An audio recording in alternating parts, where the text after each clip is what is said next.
Video like जरूर कर लीजिए और ऐसे वीडियो लगातार फ्री में पाने के लिए चैनल को तुरंत सब्सक्राइब कर लीजिए और बेल आइकन को जरूर टैप कर लीजिए ताकि आगे भी सारे वीडियो आपको मिलते रहे। यूट्यूब में फॉलो करते हैं तो प्लीज ये वाला फ्री टेलीग्राम चैनल जरूर ज्वाइन कर लीजिएगा। सारे नोटिफिकेशन सारे अपडेट यहीं पे आते हैं, ध्यान रखिएगा। सारे क्वेश्चन अटेम्प्ट करिए और स्कोर अपना तुरंत कमेंट करके बताइए कितने सही हो रहे हैं कितने गलत हो रहे हैं, जल्दी से कमेंट करके बताइए। हेलो फ्रेंड्स, मेरा नाम है वैभव और आप लोग देख रहे हैं ऑनलाइन एग्जाम प्रिपरेशन के हमारे इस यूट्यूब चैनल को। लेखपाल के लिए हमारा फुल लेंथ टेस्ट सीरीज चल रहा है, उसी का ये 4th टेस्ट है।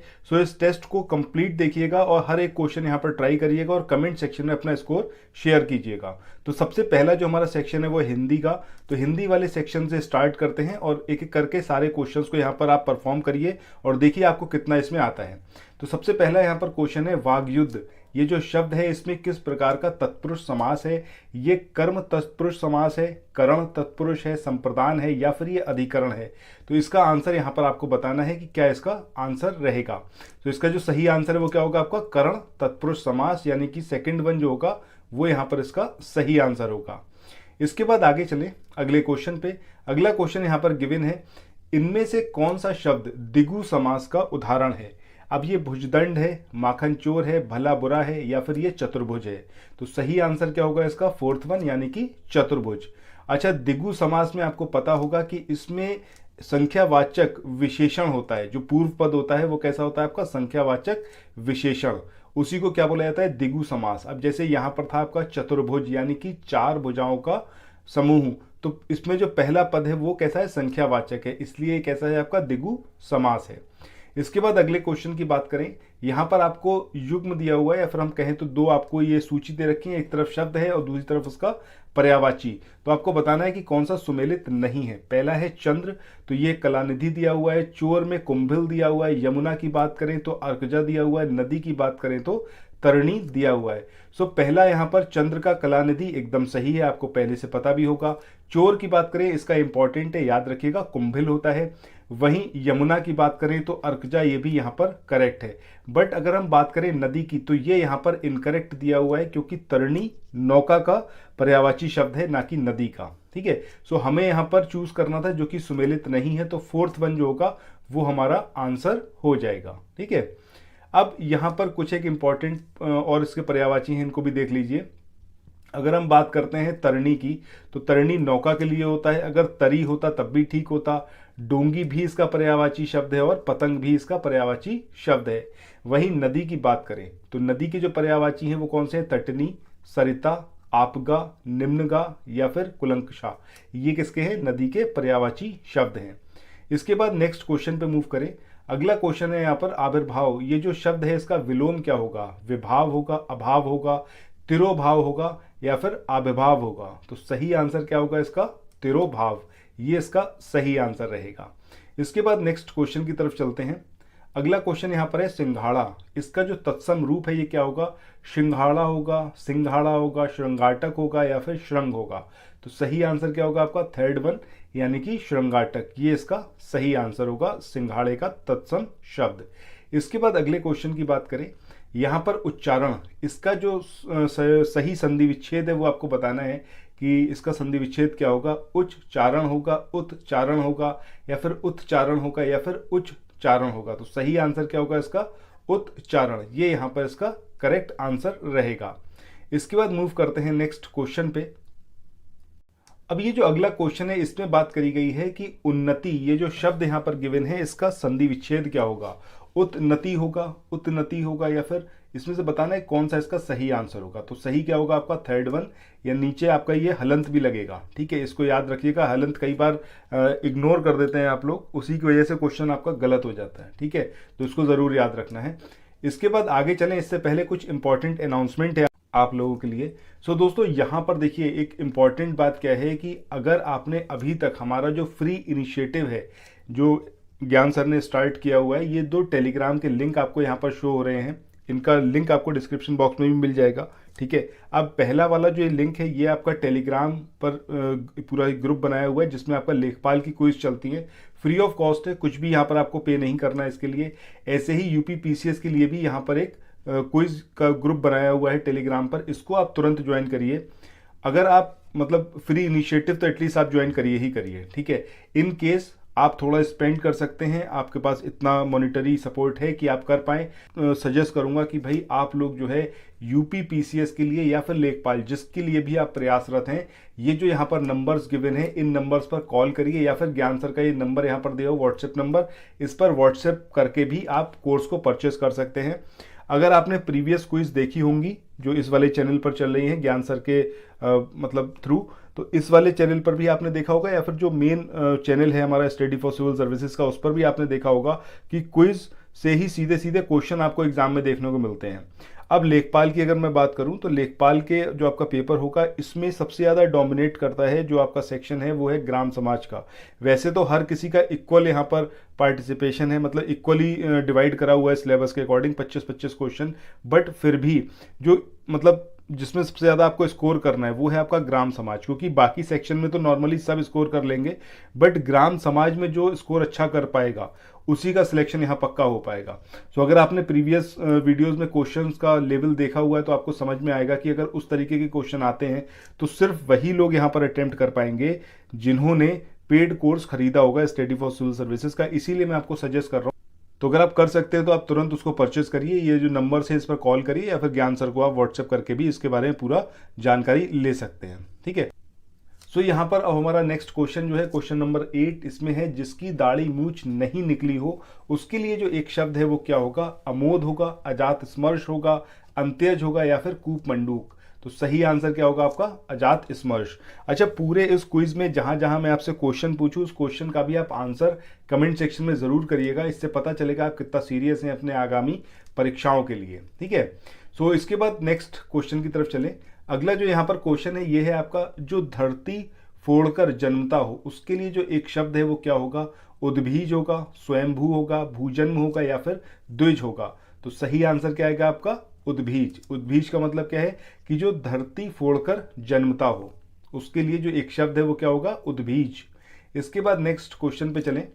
अगला क्वेश्चन जो यहाँ पर है वो है आपका कलम तोड़ना। ये जो मुहावरा है इसका अर्थ क्या है?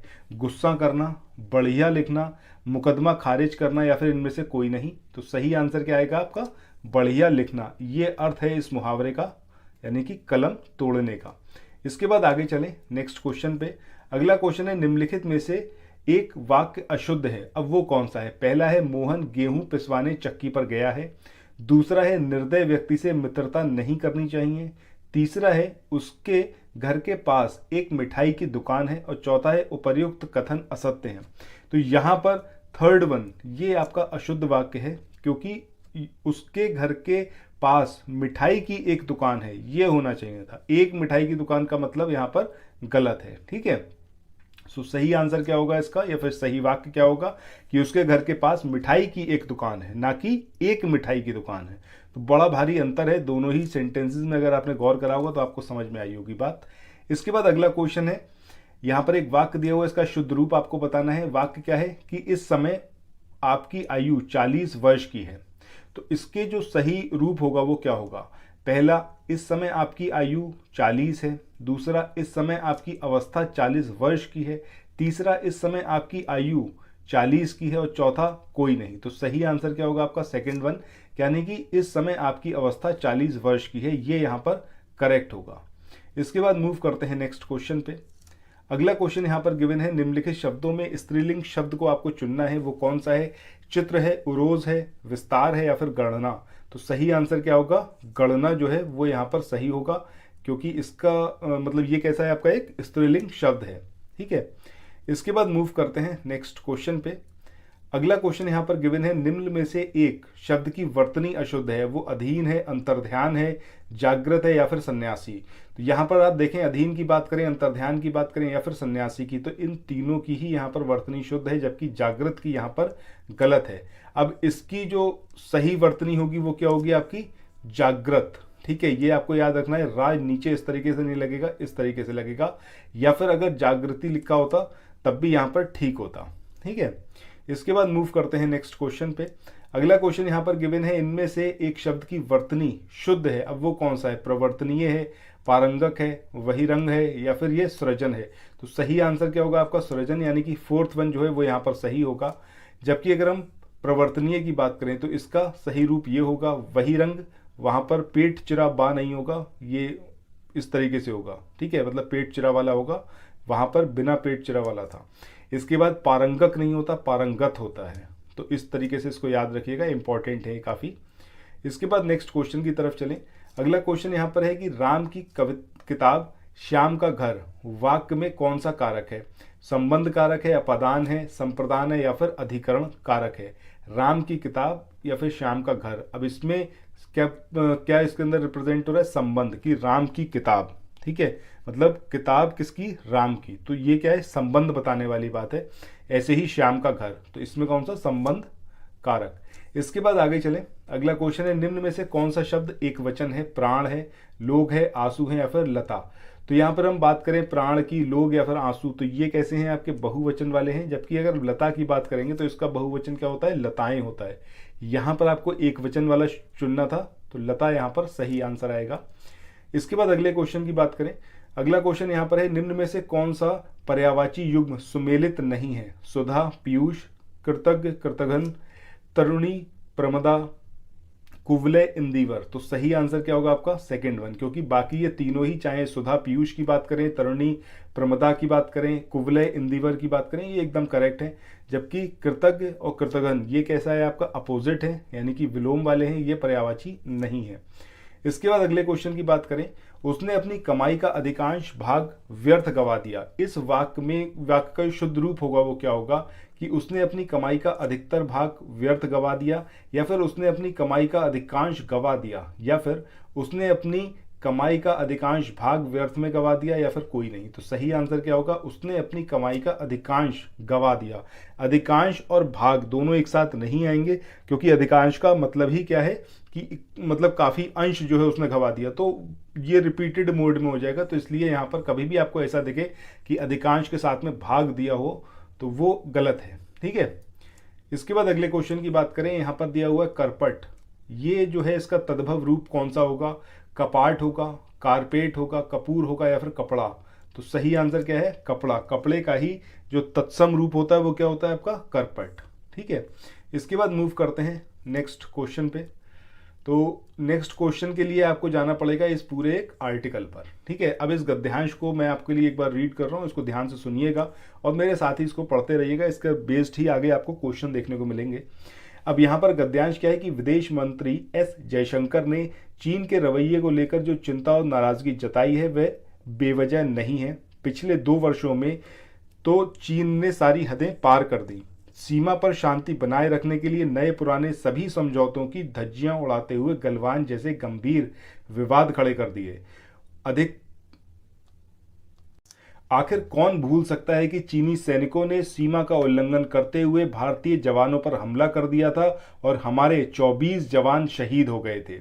लेकिन अब ज्यादा चिंता की बात यह है कि चीन गलवान विवाद को खत्म करने के बजाय और बढ़ाने पर ही तुला है। अब तक 13 दौर की वार्ताओं में उसके रवैये से यही सामने आया है। ऐसे में भारत का चिंतित होना लाजमी है और वह अपनी सुरक्षा के लिए हर संभव कदम भी उठाएगा। म्यूनिक सुरक्षा सम्मेलन में विदेश मंत्री ने 2 टूक शब्दों में दुनिया को कहा कि चीन किसी भी समझौते को नहीं मान रहा है और उसी का नतीजा है कि दोनों देशों के बीच रिश्ते बेहद खराब हो गए हैं। इसी महीने मेलबर्न में क्वाड देशों के विदेश मंत्रियों के सम्मेलन और ऑस्ट्रेलिया के विदेश मंत्री के साथ द्विपक्षीय वार्ता में भी भारत ने यही बात कही थी। चीन अक्सर ही ऐसी हरकतों को अंजाम देने में जरा नहीं हिचकता जो भारत को उकसाने वाली होती हैं। याद करें, लद्दाख में वास्तविक नियंत्रण रेखा के करीब हजारों सैनिकों को तैनात कर उसने मोर्चाबंदी शुरू कर दी। पिछले साल अगस्त में बड़ी संख्या में चीनी सैनिकों ने उत्तराखंड के बाड़ाहोती सेक्टर में घुस आए थे वो, और 3 घंटे तक वहां तोड़फोड़ करते रहे। अरुणाचल प्रदेश से लगती सीमा पर भी ऐसी घटनाएं आम हैं। वह चाहता है कि जवाबी कार्रवाई में भारत कुछ करे और फिर विवाद खड़े हों। गौरतलब है कि गलवान विवाद से पहले लगभग 4.5 दशक तक भारत चीन सीमा पर शांति बनी रही थी। पिछले 2 दशकों में चीन जिस तेजी से विस्तारवादी नीतियों पर बढ़ चला है वह भारत से लगती लगभग 4000 किलोमीटर लंबी सीमा पर ऐसी ही गतिविधियां जारी रखे हुए है जिन पर भारत को सख्त ऐतराज रहा है। सीमा पर शांति बनी रहे, इसके लिए भारत और चीन के बीच में 1996 में समझौता हुआ था। इस समझौते के अनुच्छेद 6 में साफ कहा गया था कि कोई भी पक्ष वास्तविक नियंत्रण रेखा LAC के 2 किलोमीटर के दायरे में गोली नहीं चलाएगा। इतना ही नहीं, समझौते के मुताबिक इस क्षेत्र में बंदूक, रासायनिक हथियार या विस्फोटक ले जाने की अनुमति भी नहीं है। इसके अलावा 2013 में किए गए सीमा रक्षा सहयोग करार में साफ कहा गया था कि यदि दोनों पक्षों के सैनिक आमने सामने भी आ जाते हैं तो वे बल प्रयोग, गोलीबारी या सशस्त्र संघर्ष नहीं करेंगे। लेकिन इन समझौतों को धता बताते हुए उसने गलवान की घटना को अंजाम दिया। चीन को यह समझना हुआ कि जब तक वह शांति समझौतों का पालन नहीं करेगा और भारत की संप्रभुता का सम्मान नहीं करेगा, तब तक संबंधों को सामान्य बनाए रखने के उसके दावे और प्रयास महज धोखा ही साबित होंगे। तो ये पूरा गद्यांश था। अब इस पे बेस्ड जो क्वेश्चंस हैं, आइए इनको यहाँ पर अटेम्प्ट करते हैं। पहला यहाँ पर क्वेश्चन है, भारत और चीन के बीच 1996 में हुए समझौते के किस अनुच्छेद में कहा गया था कि कोई भी पक्ष वास्तविक नियंत्रण रेखा के 2 किलोमीटर के दायरे में गोली नहीं चलाएगा? तो इसका सही आंसर क्या होगा आपका? आर्टिकल या फिर अनुच्छेद 6, ये इसका सही आंसर होगा। अभी हमने देखा है गद्यांश में। इसके बाद नेक्स्ट क्वेश्चन की बात करें, यहां पर कहा गया है चीनी सैनिकों द्वारा गलवान में किए गए दुस्साहस को रोकने के लिए भारतीय सैनिकों ने जो कार्रवाई की उसमें कितने भारतीय सैनिक शहीद हुए? 30, 24, 38 या फिर 28? तो सही आंसर क्या आएगा आपका? 24। ये भी अभी हमने देखा था इसको गद्यांश में। इसके बाद अगला क्वेश्चन है, निम्न में से किस सम्मेलन में विदेश मंत्री जयशंकर ने चीन को आड़े हाथों लिया और बताया कि चीन किसी भी समझौते को नहीं मान रहा है? तो ये जो बात करी गई विदेश मंत्री के द्वारा, ये किसमें करी गई? म्यूनिख सुरक्षा सम्मेलन में। इसके बाद मूव करते हैं नेक्स्ट क्वेश्चन पे।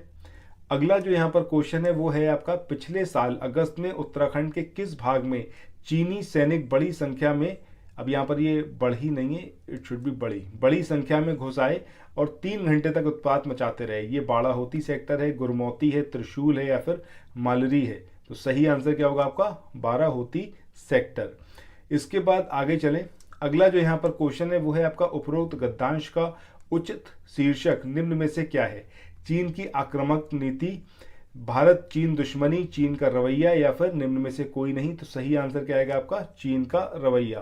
क्योंकि अभी तक हमने पूरे आर्टिकल के अंदर यही समझा है कि चीन जो है किसी भी समझौते को मानने को तैयार नहीं है। उसका रवैया ही इस तरीके का है कि वो चाहता है कि भारत को उकसाए और विवाद को आगे और बढ़ाए। ठीक है, सो ये हमारा गद्यांश पर बेस्ड क्वेश्चन था। इसी के साथ हिंदी का आपका सेक्शन यहाँ पर एंड होता है।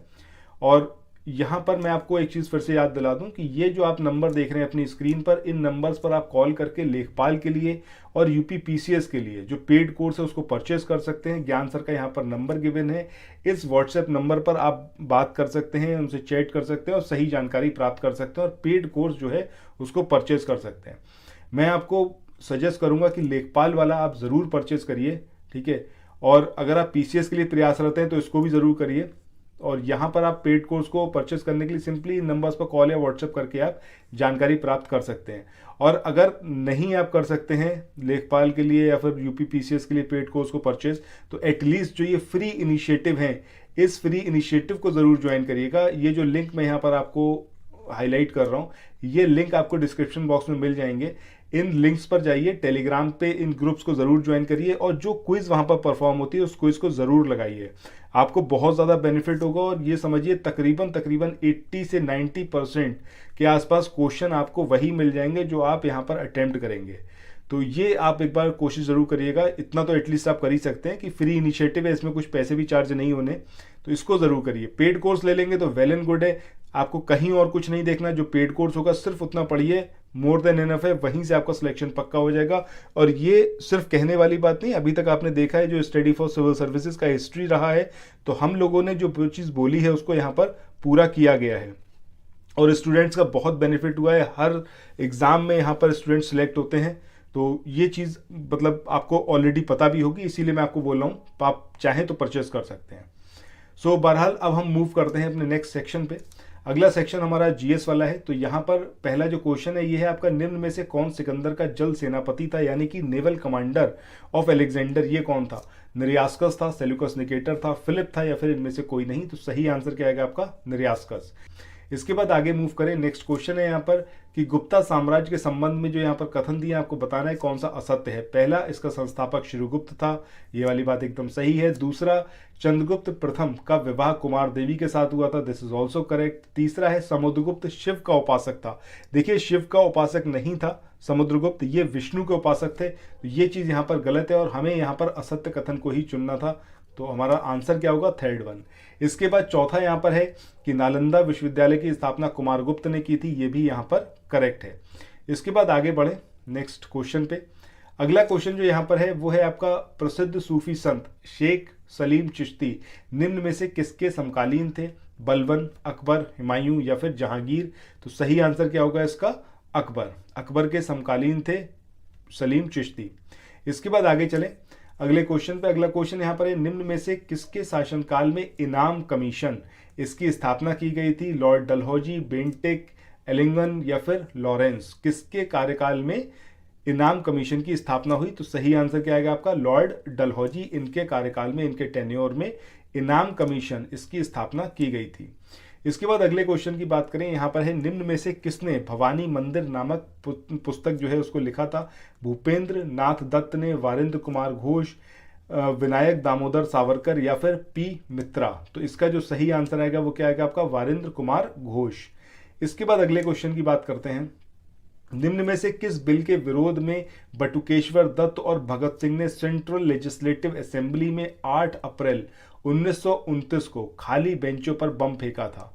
ये बंगाल सती रेगुलेशन है, पब्लिक सेफ्टी बिल था, पंजाब भूमि अलगाव अधिनियम या फिर रॉलेट एक्ट? तो सही आंसर क्या आएगा आपका? Public safety bill. इसके विरोध में यहाँ पर बम फेंका गया था 8 अप्रैल 1929 को भगत सिंह और बटुकेश्वर दत्त के द्वारा।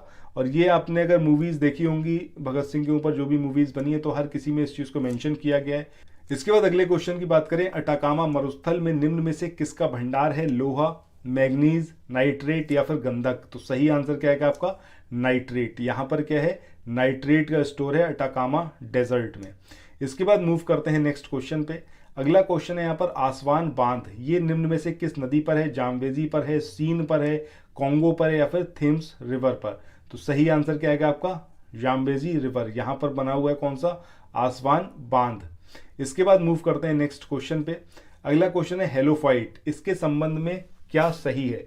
ये जल प्लवित क्षेत्रों की वनस्पति है, यानी कि वेजिटेशन ऑफ फ्लडेड एरियाज, या फिर शीतोष्ण कटिबंध क्षेत्र की वनस्पति है, यानी कि टेम्परेट जोन वेजिटेशन है ये, या फिर नमकीन क्षेत्र में पाई जाने वाली वनस्पति, यानी कि plants found in the salty zone, या फिर कड़ी चट्टानों में उगने वाली वनस्पति, यानी कि हार्ड रॉक वेजिटेशन? तो सही आंसर क्या आएगा आपका?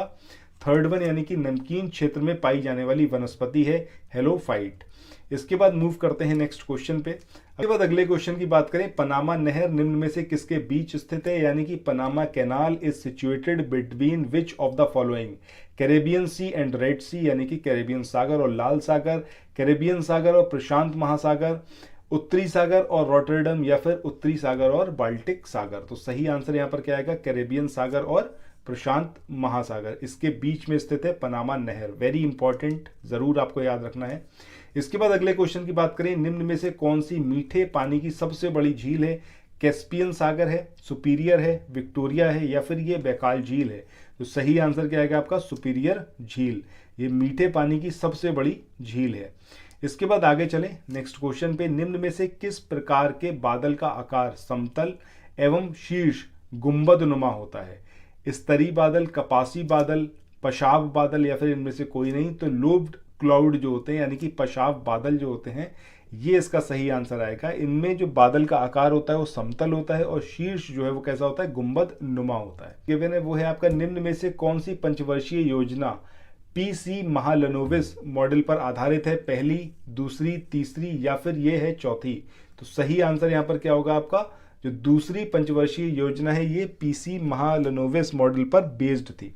इसके बाद आगे मूव करते हैं नेक्स्ट क्वेश्चन पे। अगला क्वेश्चन यहाँ पर है कि निम्न में से किस वर्ष क्षेत्रीय ग्रामीण बैंक स्थापित किए गए 1971 में, 72 में, 73 में या फिर 75 में? तो सही आंसर क्या आएगा? 1975। ये जो क्षेत्रीय ग्रामीण बैंक थे इनकी स्थापना कब से हुई? 1975 में। अच्छा, कमेंट सेक्शन में आप लोग ये बताइएगा कि जो नाबार्ड है, ठीक है, नाबार्ड की स्थापना किस वर्ष की गई, ये कमेंट सेक्शन में बताइएगा। साथ ही नाबार्ड का जो हेडक्वार्टर है, ये हेडक्वार्टर कहाँ पर है, ये भी कमेंट सेक्शन में बताइएगा। इसके बाद आगे चलें अगले क्वेश्चन पे। यहाँ पर बात करी गई है लाल रक्त कणिकाओं का जीवन काल कितना होता है, यानी कि रेड ब्लड सेल्स जो होती हैं इनका जो लाइफ स्पैन होता है कितना होता है? 20 से 100 दिन होता है, 100 से 120 होता है, 20 से 120 दिन होता है, या फिर ये 50 से 90 दिन होता है? तो सही आंसर क्या आएगा आपका? 20 से 120 दिन। इसके बाद नेक्स्ट क्वेश्चन की बात करते हैं। अगला क्वेश्चन है, निम्न में से किस बीमारी से तंत्रिका तंत्र यानी कि जो आपका नर्वस सिस्टम है वो इफेक्ट होता है? ये हर्पीज है, रेबीज है, ट्रैकोमा है या फिर एड्स है? तो सही आंसर क्या आएगा आपका? रेबीज। जो अटैक करता है इसका वायरस कहाँ पर करता है? जो नर्वस सिस्टम होता है। अच्छा, कमेंट सेक्शन में ये बताइएगा कि ट्रैकोमा, हर्पीज और एड्स ये कौन से बॉडी पार्ट को इफेक्ट करते हैं या फिर इनका इफेक्ट हमारी बॉडी पर कहाँ पर होता है? ये आंसर क्या होगा आपका? मेगाबाइट। मेगाबाइट से किसकी गणना की जाती है? रैम की, यानी कि रैंडम एक्सेस मेमोरी। इसके बाद अगले क्वेश्चन की बात करें, HTML इसका जो पूर्ण रूप है वो क्या है? हाइपर टेक्स्ट मार्कअप लैंग्वेज, यानी कि पहला वाला जो है वो यहाँ पर सही हो जाएगा हमारा, हाइपर टेक्स्ट मार्कअप लैंग्वेज। ये किसका फुल फॉर्म है? HTML का। इसके बाद आगे चलते हैं नेक्स्ट क्वेश्चन पे। अगला क्वेश्चन जो यहाँ पर गिवन है वो है आपका, निम्नलिखित में से किस योजना के तहत कर्नाटक के मुख्यमंत्री ने बेंगलुरु शहर में बुनियादी ढांचा प्रदान करने के लिए 8,409 करोड़ रुपए का निवेश करने का वादा किया है? अब ये कौन सी स्कीम है? कश्मीर 100 नागरिक मेगा सिटी रिवॉल्विंग फंड, या फिर अमृत नगरोत्थम, या फिर आपका DBFOT मॉडल? तो सही आंसर क्या होगा आपका? अमृत नगरोत्थान। ये जो है स्कीम है जिसके तहत बेंगलोर शहर का बुनियादी ढांचा प्रदान करने के लिए उसको 8,409 करोड़ रुपए का निवेश करने का वादा किया। कहाँ पर? जो आपका कर्नाटक के मुख्यमंत्री हैं इन्होंने, ठीक है। इसके बाद नेक्स्ट क्वेश्चन की बात करें, यहाँ पर है राष्ट्रीय सुरक्षा दिवस, ये कब मनाया जाता है? 4 मार्च को, 15 मार्च को, 18 मार्च को या फिर 3 मार्च को? तो सही आंसर क्या आएगा आपका? 4 मार्च। इसके बाद नेक्स्ट क्वेश्चन की बात करें, NIC टेक कॉन्क्लेव 2022 इसका जो थीम है वो क्या है?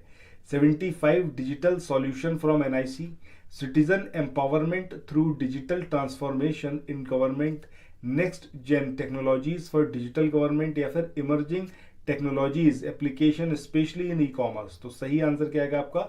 डी, यानी कि emerging technologies applicable specially in e governance. इसके बाद मूव करते हैं नेक्स्ट क्वेश्चन पे।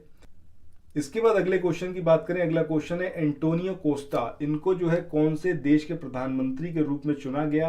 अब ये इजराइल है, रशिया है, जर्मनी या फिर पुर्तगाल? तो सही आंसर क्या आएगा इसका? पुर्तगाल, ठीक है। इसके बाद मूव करते हैं GS के आखिरी क्वेश्चन पे।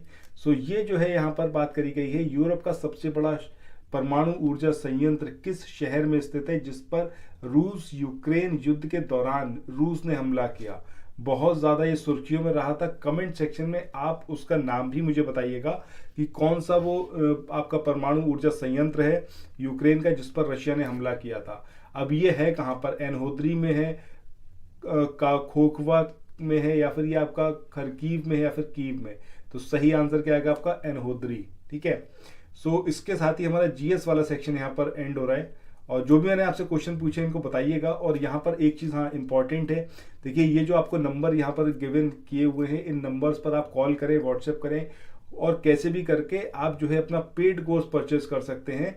ये अगर आपके लिए पॉसिबल है तो आप पेड कोर्स लेखपाल का या फिर UP PCS का इसको परचेज करने के लिए इन नंबर्स पर तुरंत कॉल करें या व्हाट्सएप करें। ज्ञान सर का भी यहाँ पर नंबर गिवन है, इस पर भी आप व्हाट्सएप करके जानकारी प्राप्त कर सकते हैं। इन केस आपके लिए पॉसिबल नहीं है पेड कोर्स परचेस करना तो कोई बात नहीं, आप एटलीस्ट फ्री इनिशिएटिव जो यहाँ पर ये आपको लिंक दिया हुआ है, इन लिंक्स पर आप तुरंत जाइए। डिस्क्रिप्शन बॉक्स में लिंक गिवन है, डिस्क्रिप्शन बॉक्स में जाइए, लिंक से इस टेलीग्राम ग्रुप को आप तुरंत ज्वाइन करिए लेखपाल के लिए। और ये जो टेलीग्राम ग्रुप है इसको आप ज्वाइन करिए UP PCS प्री 2022 के लिए। फ्री ऑफ कॉस्ट है, इसमें कुछ भी आपको पे नहीं करना है। मैं यहाँ पर आपको जरूर सजेस्ट करूंगा कि आप पेड कोर्स अगर कर सकते हैं परचेस तो तुरंत उसको परचेस करिए। आपको बहुत ज़्यादा बेनिफिट होगा और कंपटीशन में आप बहुत आगे खड़े होंगे और सिलेक्शन की जो आपकी पॉसिबिलिटी है, अगर अभी आप 50% में हैं कि आपका सिलेक्शन होगा या नहीं, पेड कोर्स से पढ़ने के बाद मैं आपको गारंटी दे रहा हूँ 95% चांसेस रहेंगे आपके कि आप सक्सेस प्राप्त कर पाए। ठीक है, बशर्ते पेड कोर्स परचेस करने के बाद आप उसको रेगुलरली फॉलो करें और जैसा बताया जा रहा है वैसे अपनी पढ़ाई करते जाएं। सो आइए अब मूव करते हैं नेक्स्ट सेक्शन पे। दोस्तों नेक्स्ट जो हमारा सेक्शन है वो है मैथ का। तो इसके पहले क्वेश्चन की बात करते हैं। पहला क्वेश्चन यहाँ पर दिया हुआ है कि कपड़े के एक टुकड़े की कीमत कितनी है, 200 रुपये है। यदि टुकड़ा 5 मीटर लंबा होता और प्रत्येक मीटर कपड़े की कीमत 2 रुपये कम होती तो कपड़े की कुल कीमत अपरिवर्तित रहती। ठीक है, मतलब अगर अभी स्टार्टिंग में उसकी कीमत 200 रुपये है, अगर कपड़े के टुकड़े को 5 मीटर लंबा कर दिया जाए और उसकी जो प्राइस है वो हर 1 मीटर के जो कपड़ा है उसकी 2 रुपये कम कर दिया है, तो टोटल कॉस्ट अभी भी कितनी रहेगी, 200 रुपये ही रहेगी। ठीक है, तो यहाँ पर आपको बताना है कि कपड़े की टुकड़े की जो लंबाई है और प्रति मीटर जो कीमत है वो आपको यहाँ पर फाइंड आउट करनी है। तो देखिए इसको सॉल्व करने का सिंपल सा तरीका क्या है। सबसे पहले अगर आपने मान लिया कि जो कपड़े की टुकड़े की लंबाई है वो कितनी है, x मीटर है। ठीक है, तो स्टार्टिंग में जो पर मीटर कॉस्ट रहेगी वो कितनी रहेगी, टोटल कॉस्ट अपॉन जो आपका टोटल कपड़े की लंबाई है। ये तो हो गई आपका जो पहली स्टेज है, यानी कि इनिशियली जो पोजीशन है। अब यहाँ पर सेकंड पोजीशन क्या कही गई है, अगर कपड़े की टुकड़े की लंबाई को 5 मीटर बढ़ा दिया जाए तब क्या रहेगा आपका जो रेट, वो रेट कितना रहेगा, कॉस्ट तो अभी भी 200 रुपये ही रहेगी। ठीक है, और ये कितनी हो जाएगी आपकी x+5 हो जाएगी। ठीक है, अब यहाँ पर आपका नया रेट आ गया, ये पुराना रेट दिया हुआ है, दोनों का जो डिफरेंस है वो कितना है, 2 रुपये है। ठीक है, यानी कि 200/x माइनस 200/x+5 ये किसके बराबर हो जाएगा आपका, 2 रुपये के बराबर हो जाएगा। यहाँ से आप x की वैल्यू फाइंड कर लीजिए, x की वैल्यू फाइंड हो जाएगी तो आपका जो कपड़े के टुकड़े की लंबाई है वो पता चल जाएगी और प्रति मीटर की जो कीमत है वो भी फाइंड आउट हो जाएगी। तो आंसर क्या आएगा आपका, 20 मीटर और 10 रुपये प्रति मीटर। इसके बाद नेक्स्ट क्वेश्चन की बात करते हैं। अगला क्वेश्चन है, यदि किसी पुस्तक की कीमत या फिर उसका मूल्य जो है 5 रुपये कम कर दिया जाए तो एक व्यक्ति जो है वो 300 रुपये में 5 और किताबें खरीद सकता है। तो पुस्तक का जो वास्तविक मूल्य है वो आपको यहाँ पर फाइंड आउट करना है। तो सबसे पहले यहाँ पर आप क्या करेंगे कि ओरिजिनल जो बुक की प्राइस है या जो कीमत है वो आपने मान ली कितनी है, x है। ठीक है, अब वहाँ पर क्या कह रहा है कि 300 रुपये में वो कितनी किताबें खरीदेगा। अगर x कीमत की एक किताब होगी तो 300 रुपये में कितनी किताबें खरीदेगा, 300/x। ये आ गई पहली पोजीशन। प्रीवियस क्वेश्चन की तरह ही इसको सॉल्व करना है। आगे क्या होगा कि अगर जो प्राइस है प्रत्येक बुक की वो कितनी 5 रुपये कम कर दी जाए तब वो 300 रुपये में कितनी किताबें खरीदेगा, 300/x-5। इन दोनों का डिफरेंस है, ये किसके बराबर आ जाएगा आपका, 5 के बराबर आ जाएगा। ठीक है, 5 रुपये के। तो यहाँ से आपका कितनी वैल्यू आएगी वो आपको फाइंड आउट करनी है कि 300/x-5 माइनस 300/x बराबर कितना हो जाएगा, 5। यहाँ से x की वैल्यू फाइंड कर लीजिए, वही आपका आंसर आ जाएगा।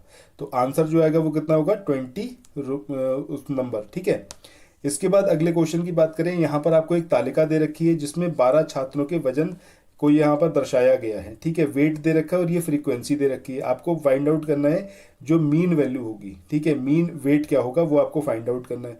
तो यहाँ पर आपको सिंपली क्या करना है, ये वेट है और जो फ्रीक्वेंसी है इसको मल्टीप्लाई करना है। ठीक है, और जो मल्टीप्लीकेशन करके आएगा उसको ऐड करके ऊपर रखना है आपको। ठीक है, उसको पूरा summation of frequency into XI। ठीक है, अपॉन क्या आ जाएगा आपका, n मतलब कि जो टोटल नंबर ऑफ स्टूडेंट्स हैं। इसके बाद इसको आप जब फाइंड करेंगे तब आपका आंसर निकल के आएगा और जो मीन वेट होगा वो कितना आएगा, 70.25। इसके बाद अगले क्वेश्चन की बात करें। अगला क्वेश्चन यहाँ पर आपको बारंबारता की एक ये टेबल दे रखी है। यहाँ पर आपको F1 और F2 इसकी वैल्यू फाइंड करनी है। अब इस वाले क्वेश्चन में थोड़ा सा लेंथी क्वेश्चन है और जब पेपर टफ आएगा तो आपको ऐसा क्वेश्चन देखने को मिल सकता है। इसमें आपको पूरी एक टेबल क्रिएट होगी। ठीक है, मैं आपको बता दे रहा हूँ किस तरीके से आपको इस टेबल को क्रिएट करना है।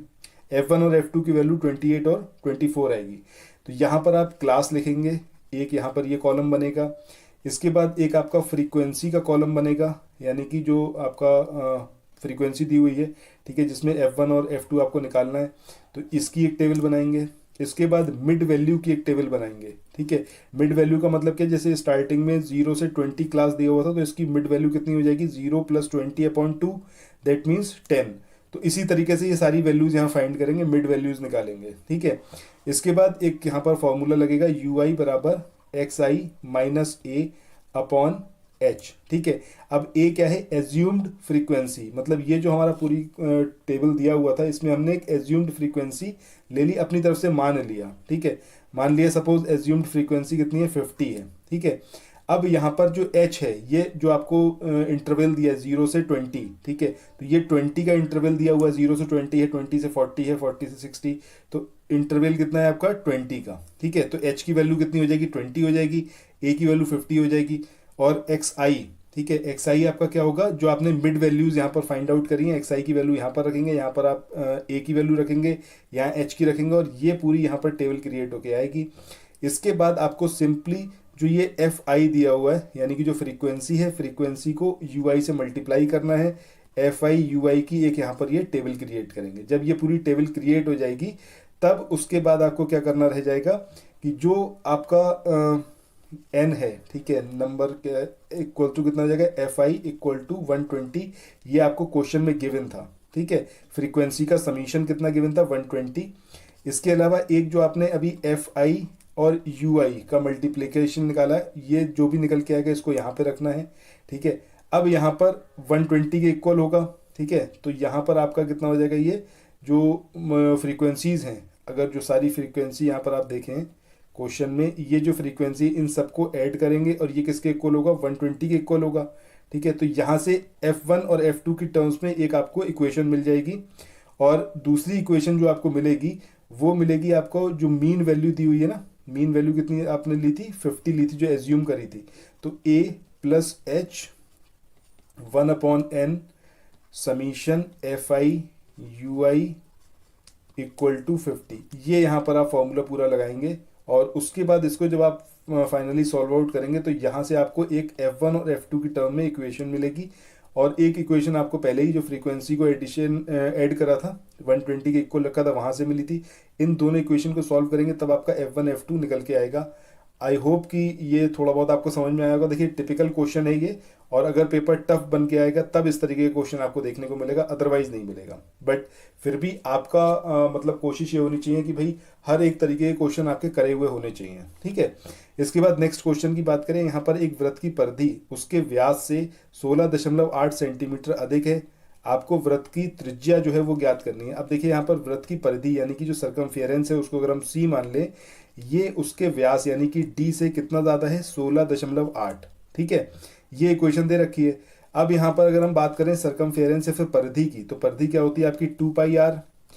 डायमीटर की बात करें, व्यास की बात करें, क्या होता है त्रिज्या का दुगना, ठीक है, प्लस 16.8। यहाँ से सिंपली आप r की वैल्यू निकाल लीजिए, वही आपका वृत्त की त्रिज्या होगी, ठीक है। तो आंसर जो आएगा वो कितना आएगा, 3.92। इसके बाद नेक्स्ट क्वेश्चन की बात करें, अगला क्वेश्चन यहाँ पर है कि एक रंगीन टीवी को इतने रुपए में बेचने पर एक डीलर को 4% की हानि होती है। दैट मीन्स अगर मतलब मान लीजिए किसी चीज़ का कॉस्ट प्राइस कितना है, 100 है, ठीक है, 4% की हानि हो गई, यानी कि सेलिंग प्राइस कितना होगा, 96 होगा। यहाँ तक समझ गए ना, 4 रुपए की आपको हानि हो रही है। अब इसी तरीके से यहाँ पर क्या दिया हुआ है कि जो सेलिंग प्राइस है वो कितना है आपका 23,520, ठीक है, और इसको मतलब इतने रुपए में बेचने पर 4% की हानि हो रही है। दैट मीन्स जो कॉस्ट प्राइस है उसका 96% के इक्वल ही तो ये होगा। तो यहाँ से आप सिंपली कॉस्ट प्राइस निकाल लीजिए, आंसर आपका मिल जाएगा, ठीक है। और आंसर कितना आएगा आपका 26,460। इसके बाद अगले क्वेश्चन की बात करें, अगला क्वेश्चन यहाँ पर है कि उस वृत्त का व्यास ज्ञात करना है जिसका क्षेत्रफल 20 सेंटीमीटर और 48 सेंटीमीटर त्रिज्या वाले दो वृत्तों के क्षेत्रफल के योग के बराबर हो। मतलब एक बड़ा वृत्त है ये, दो यहाँ पर ये छोटे छोटे वृत्त दे रखे हैं, ठीक है। अब यहाँ पर सबका व्यास दिया हुआ है, इसका भी डायमीटर दिया है, इसका भी डायमीटर दे रखा है, इसका भी डायमीटर ही ले लीजिए, ठीक है। डायमीटर का मतलब कितना हो गया आपका, रेडियस बाई रेडियस का दुगना, ठीक है, या फिर रेडियस बराबर कितना हो जाएगा, डायमीटर का हाफ, इस तरीके से। अब यहाँ पर एरिया की बात कर रहे हैं, इसका एरिया अगर a मान लें, इसका a1 मान लें, इसका a2 मान लें, तो a1 बराबर कितना हो जाएगा आपका पाई r1 स्क्वायर, ये हो जाएगा आपका पाई r2 स्क्वायर, और इसको आप मान लीजिए पाई r स्क्वायर, ठीक है। अब यहाँ पर डायमीटर दे रखा है, चाहे तो उसको डिवाइड करके रेडियस में कन्वर्ट करके इसको सॉल्व कर लें, क्योंकि यहाँ पर आपको क्या बोल रहा है कि a equal to A1 plus A2। यहाँ पर ये वैल्यूज रखनी है आपको, सिंपली r की वैल्यू यहाँ पर फाइंड करनी है, क्योंकि R1 आपको ऑलरेडी गिवन है। डायमीटर का हाफ करिए तो 10 सेंटीमीटर हो गया आपका R1, और यहाँ पर 48 का मतलब हो गया आपका, हाफ कर देंगे तो 24 हो गया आपका R2। R1 R2 की वैल्यू आपको पता है, R की वैल्यू फाइंड करनी है। इसको सिंपल आप सॉल्व करेंगे तो आंसर कितना आएगा 52। इसके बाद अगले क्वेश्चन की बात करें, यहाँ पर 15 सेबों का क्रय मूल्य है वो 20 सेबों के विक्रय मूल्य के बराबर है, यानी कि 15 जो सेबों का क्रय मूल्य है, ठीक है, 15 CP इक्वल्स टू किसके बराबर है आपका 20 SP के। तो यहाँ से CP और SP का आपको सिंपल रेशो निकालना है, इसका अनुपात निकालेंगे। अनुपात निकाल के यहाँ पर आप इसको सिंपली सॉल्व करेंगे तो क्या आ जाएगा आपका, लॉस निकाल सकते हैं आप यहाँ से। लॉस कितना 1 के आसपास आएगा, मतलब यहाँ पर देखिए तो CP अपॉन SP बराबर कितना आ जाएगा आपका 20 अपॉन 15। दैट मीन्स कि CP कितना है 20 है, SP कितना है 15 है, तो लॉस कितने का हुआ 1 का हुआ, ठीक है। SP मतलब सेलिंग प्राइस, विक्रय मूल्य, ठीक है। अब यहाँ से आप सिंपली इसका लॉस परसेंट निकाल लीजिए। लॉस परसेंट कितना हो जाएगा आपका, लॉस परसेंट हो जाएगा आपका लॉस अपॉन CP इंटू 100, ठीक है। लॉस कितना हुआ 1 का, CP कितना था, CP है 4 इंटू 100, ठीक है, दैट मीन्स 25, क्योंकि यहाँ पर अगर सॉल्व करेंगे ना 5 चौक 20, 5 3 15, तीनों 4 का आया ना डिफरेंस, ठीक है। तो इस तरीके से इसको आप यहाँ पर सॉल्व कर लीजिए, आंसर मिल जाएगा आपको। इसके बाद आंसर कितना आएगा 25%। इसके बाद नेक्स्ट क्वेश्चन की बात करें, यहाँ पर एक कमरे की लंबाई और चौड़ाई के बीच जो अनुपात है वो कितना है 5 और 3 का है, यानी कि लेंथ और ब्रेथ का जो रेशियो दिया हुआ है कितना है 5:3 है, यानी कि लेंथ अगर आपका 5K है तो ब्रेथ कितनी हो जाएगी 3K हो जाएगी, ठीक है। अब कह रहा है कि कमरे की छत को 50 पैसे प्रति वर्ग मीटर की दर से सफेदी करने पर जो कुल लागत आती है कितनी है 270 रुपये आती है, ठीक है। अब कमरे की छत है, छत की जब पुताई करनी है, मतलब ये उसकी छत हो गई कमरे की, ठीक है। अब ये लंबाई है चौड़ाई, लंबाई चौड़ाई का रेशो आपको दिया हुआ है। अब यहाँ पर इसका अगर एरिया निकाले हम सीलिंग का, तो एरिया कितना आ जाएगा, एरिया का टोटल कॉस्ट लग रही है उसको पुताई करने में, अपॉन नीचे कितना आ जाएगा आपका cost per square unit. Cost per square unit कितना दे रखा है 50 पैसा, यानी कि 0.5 रुपीज़, और वो कितना है 270 अपॉन 0.5, ठीक है। इसको सॉल्व करिए तो जो भी यहाँ पर वैल्यू आएगी, ठीक है, वो वैल्यू आपको मिल गई यहाँ पर। इसके अलावा लंबाई और चौड़ाई का आपको यहाँ पर ये पता चली गया जो रेशियो दिया हुआ है। अब जो एरिया है 4 वॉल्स का, जो आगे यहाँ पर इन्होंने बोला हुआ है कि दीवारों को 10 रुपये प्रति वर्ग मीटर की दर से पेपरिंग करने की जो लागत है वो कितनी है 48 रुपये है। तो इसमें भी आपको एरिया जो 4 वॉल्स का है, तो चारों वॉल्स का जो एरिया आएगा वो किसके बराबर होगा आपका, जो टोटल कॉस्ट लग रही है, यानी कि 48 बटा नीचे क्या आ जाएगा आपका जो 10 पैसा, यानी कि 0.1, ठीक है, 0.1 की दर से मतलब रुपए है ना ये, तो यहाँ से कितना निकल के आया आपका 448 मीटर स्क्वायर। ये चारों दीवारों का आपका एरिया निकल के आ गया। दैट मीन्स अब एरिया आपको वॉल्स का मिल गया, उधर आपने सीलिंग का एरिया ऑलरेडी निकाल लिया था, अब आपको सिंपली इसकी हाइट निकालनी है। इसको आप सॉल्व करेंगे तो आंसर कितना आएगा आपका 5, ठीक है, 5 मीटर इसकी हाइट निकल के आ जाएगी। इसके बाद अब मूव करते हैं नेक्स्ट क्वेश्चन पे। अगला यहाँ पर आपको ये क्वेश्चन दिया हुआ है, यहाँ पर ये एक आपको सर्कल दिया हुआ है, सर्कल के अंदर यहाँ पर एक ये वृत्त बनाया हुआ है जिसकी जो व्यास है वो कितना है BC है, ठीक है। यदि BC वृत्त के केंद्र से होकर गुजरता है, दैट मीन्स इसका ये व्यास है, व्यास यानी कि डायमीटर। जो भी लाइन केंद्र से गुजरती हुई जाएगी वृत्त के, वो क्या होगी उसकी डायमीटर होगी। तो यहाँ पर कह रहा है कि जो छायांकित क्षेत्र है उसका क्षेत्रफल निकालना है, मतलब ये जो आपका एरिया है इसका आपको यहाँ पर मतलब ये एरिया आपको फाइंड करना है, ठीक है। तो अब इसको सॉल्व करने के लिए इसको अच्छा आप लोग खुद सॉल्व करके देखिएगा, या फिर मैं थोड़ा सा यहाँ पर आपको बता दे रहा हूँ। जैसे ये पूरा सर्कल दिया हुआ है, ठीक है। अब यहाँ पर ये A इसकी लेंथ दे रखी है, इसकी लेंथ दे रखी है A, इसकी दे रखी है A। ये कैसा है आपका एक समकोण त्रिभुज है। दैट मीन्स आप ये हाइपोटेन्यूज यानी कि कर्ण की वैल्यू यहाँ पर फाइंड कर सकते हैं। जैसे ही कर्ण की वैल्यू फाइंड हो जाएगी फिर जो है आपके लिए चीज़ ईजी हो जाएगी। सो यहाँ से जब आप इसका वो निकाल लेंगे, कर्ण निकाल लेंगे, तो कर्ण का आधा क्या हो जाएगा रेडियस हो जाएगा, क्योंकि हाफ कितना है रेडियस है। तो रेडियस निकालते ही आप ये जो सेमी सर्कल है यहाँ से यहाँ तक, इस सेमी सर्कल की आप एरिया निकाल सकते हैं। कैसे, जब पूरे सर्कल का क्या होता है आपका एरिया πr² होता है, इसका हाफ कर दीजिए तो आधे का निकल के आ गया, ठीक है। अब यहाँ पर आपको हाइपोटेन्यूज ऑलरेडी पता है, तो हाफ बेस इनटू हाइट करके इस ट्रायंगल का एरिया निकाल सकते हैं। जो आपने सेमी सर्कल का एरिया निकाला था, सेमी सर्कल का एरिया माइनस हो जाएगा क्या आपका जो ट्रायंगल का एरिया है, ठीक है। ट्रायंगल का एरिया। ये जब आप करेंगे तब आपको ये जो शेडेड पोर्शन है इसका एरिया मिल जाएगा, और जो आंसर होगा वो कितना हो जाएगा आपका a² पाई बाई 2 माइनस 1।